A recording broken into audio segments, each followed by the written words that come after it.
Study IQ IAS, अब तैयारी हुई अफोर्डेबल।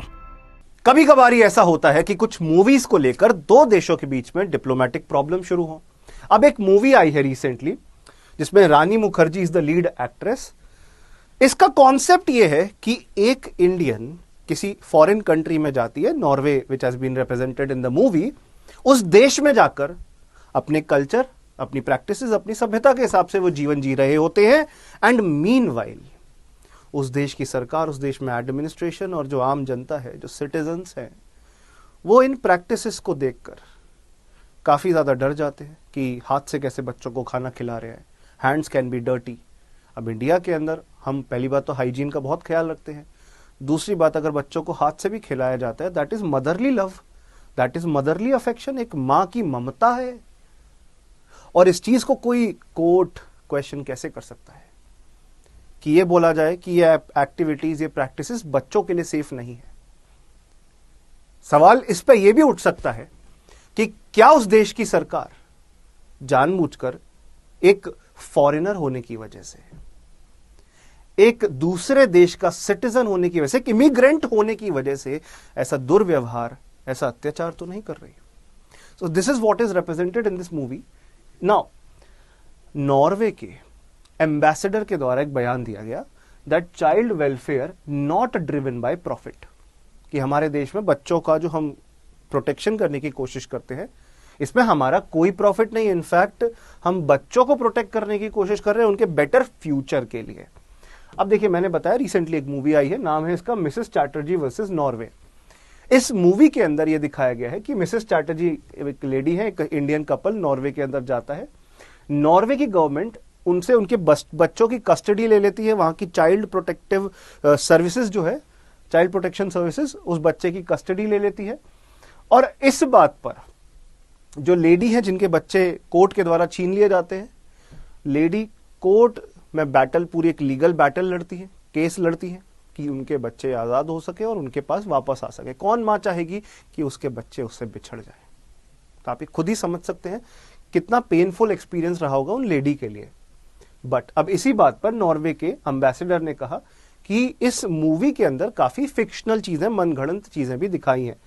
अपने देश में होने वाली अलग अलग प्रैक्टिसेस को वो बचाव दे रहे थे उनके बारे में, और उस समय उन्होंने कहा कि कई सारी इनएक्यूरेसीज हैं। तो एक्चुअली ये स्टोरी है एक इंडियन इमिग्रेंट कपल की जो नॉर्वे गए थे 2011 के अंदर। अब ये परिवार जब नॉर्वे गया, नॉर्वेजियन गवर्नमेंट ने 2011 के अंदर इनसे इनके बच्चों की कस्टडी ले ली, ये बोलकर कि ये जो पेरेंट्स हैं बच्चों को मारते पीटते हैं, कॉर्पोरल पनिशमेंट। अब इंडिया के अंदर as an Indian child, I know this is part and parcel of our life कि पेरेंट्स कई बार बच्चों पे हाथ छोड़ देते हैं। मैं इस चीज के समर्थन में नहीं हूं, and I have also had my fair share of beating, but as an Indian child I know this is very normal, this can be considered very normal in India. Bharat में इसको बहुत सामान्य चीज मानते हैं कि जब तक 2-3 छित्तर नहीं पड़ेंगे तब तक सुधरेगा नहीं बच्चा। वैसे एक्चुअली ऐसा होना नहीं चाहिए। I am not promoting it anyway, but this is what people consider normal. Other countries consider it normal. क्या वो इसे सामान्य चीज मानते हैं? नहीं, नॉर्वे में खास तौर पे। तो नॉर्वे के एम्बेसडर ने यह कहा कि आपसे हमारा जो कल्चरल डिफरेंस है, इस वजह से बच्चों की कस्टडी नहीं ली गई थी, बल्कि इस वजह से कि आप कुछ ऐसी प्रैक्टिसेस करते थे जो बच्चों के लिए सेफ नहीं थी। Amongst them were beating the children. अब जो भी वाद विवाद है, हमें मुद्दे की बात यह समझनी है कि इस वजह से नॉर्वे गवर्नमेंट, नॉर्वे एम्बेसी और इंडियन फॉरेन मिनिस्ट्री के बीच में टसल शुरू हो गया कि नॉर्वे सरकार कह रही है कि आप हमें बदनाम कैसे कर रहे हो। नॉर्वे सरकार ने साफ बयान दे दिया कि बच्चे हम तब तक नहीं लेते हैं, हम ऐसे किसी बच्चे को नहीं छीनते हैं कल्चरल डिफरेंस के बेसिस पर कि आपका कल्चर हमसे अलग है, आपके बच्चे छीन लेंगे। ऐसा नहीं है। हमारे यहाँ भी हाथ से खाना खाना, बच्चों को ऐसे बच्चों के पास आके सोना बेड पे, ये बहुत नॉर्मल चीज है। बट हाँ, किसी भी तरीके की बच्चे को कॉर्पोरल पनिशमेंट, पिटाई अगर की जाती है तो उस पर सरकार बिल्कुल जीरो टॉलरेंस की पॉलिसी फॉलो करती है, बिल्कुल एक्सेप्ट नहीं करती। तो किसी के साथ भी अगर ऐसे कोर्ट केस हुआ तो कल्चरल डिफरेंसेस की वजह से नहीं था, रेसिज्म नहीं था। नॉर्वे गवर्नमेंट का यह कहना है कि किसी भी तरीके का रेसिज्म नहीं था, और इसके तहत भी बच्चों को ऑल्टरनेटिव केयर फैसिलिटी में डाला गया, जिसको फॉस्टर केयर कहते हैं। बच्चे अगर लिए भी गए तो फॉस्टर केयर सिस्टम में डाल दिया जाता है, और साफ बोल दिया गया कि foster care system profit making का काम नहीं है कि बच्चे लेकर किसी ऐसे घर में रख दिया जहां पे अनाथ बच्चे, जहां पर ऐसे पेरेंट्स से लिए गए बच्चे जो या तो ड्रग्स लेते हैं, जो या तो जेल में है, ताकि उनके बच्चे सेफ रहें, उनको फॉस्टर केयर में डाल दिया जाता है। यहां पर ऐसा नहीं हुआ है, यहां पर बच्चों को प्रोटेक्ट करने के लिए किया गया है। ऐसा बयान नॉर्वे के एम्बेसडर के द्वारा दिया गया, that we are a democratic country, we are a multi cultural society. बहुत अलग अलग टाइप के कल्चर, एथनिसिटी हमारे देश में रहते हैं, तो हम क्यों किसी के साथ भेदभाव करने चले हैं? हम क्यों करेंगे किसी के साथ भेदभाव? तो इसी बात पर इन्होंने बयान दिया। इन्होंने कहा that there is zero tolerance for violence in any shape और इन एनी फॉर्म। चाहे पेरेंट्स बच्चों को मारे, चाहे कोई सड़क पे किसी भी तरीके का वायलेंस करे, हम बर्दाश्त नहीं करते। यहां पर कल्चर की कोई बात नहीं आती है। एंड ये भी मूवी के अंदर कहा गया that the more children they put in the foster system, the more money they make.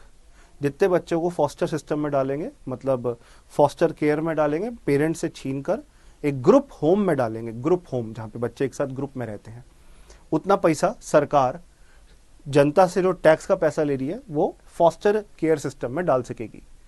तो इस तरीके से जो लोग फॉस्टर केयर सिस्टम चला रहे हैं उनका तो पैसा बनेगा। नॉर्वेजियन गवर्नमेंट ने कहा कि हम ये पैसा बनाने के लिए नहीं कर रहे हैं, this is for social welfare, this is for the welfare of the child.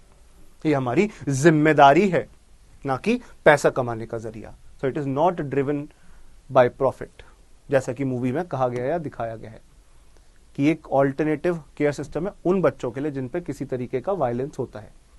यह मुद्दे की बात थी।